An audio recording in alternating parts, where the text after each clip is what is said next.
There's 12 desk spaces, 11 is like our break-even, essentially, in terms of the running costs. We've got 8 full-time members. We've also got people using desks on part-time basis. Generally speaking, it's a lot of our decisions are made via email. Obviously, we have one meeting a month where everyone tries to be present. Sometimes people can't make it, so big decisions, may be discussed at a meeting. It is quite relaxed because we only have a few hours a week that we have to spend on our co-op tasks, and apart from that we're getting on with our own thing. So it's like an extra tier in addition to your main job, but it's not like working in a co-op where your job is to be there full time as a co-op member, furthering the aims of whatever that business is. That's not the case with us because we're just a space management co-op. We have taken into account the fact that not everyone wants to sit in a meeting every month, not everyone wants to give a day or two every month to running a co-op, and people can come here, they can take a space, they don't have to be a member, but there's a member benefit there. If they are members, they get a cheaper rent. So there's a trade-off there. You give a bit of time, you get a cheaper rent. You also get to control things a bit more, you get more of a say. So it's a really small price to pay for running a place yourself. I'd much rather do that than be hiring from somebody who's making a stack of money out of me. And of course I'm living in a co-op as well. I actually live above the workspace in another co-op called Homes for Change.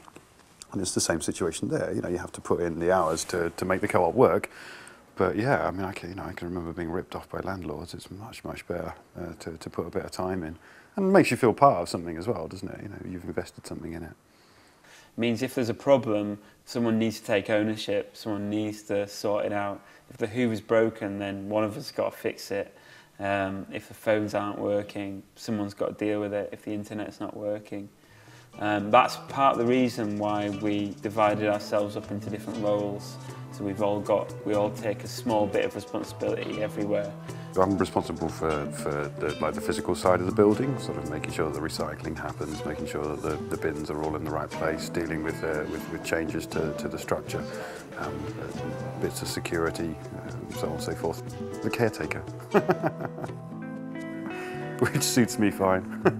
I'm the co-op manager, which at the beginning it's mostly about sorting out roles and responsibilities and policy side of things and storing documents, making sure the meetings happen, that the minutes are sent round, that an agenda is put together in time for the meeting, that kind of general management-y stuff. God forbid anybody had any issues with the co-op or with other tenants or whatever, then I guess would be the first port of call for them to raise those kind of issues. So dealing with people's contracts and inductions for new tenants. Well, I've just been given my first few jobs in the co-op, and that's kind of continuing with the housekeeping role and keeping that in ship shape.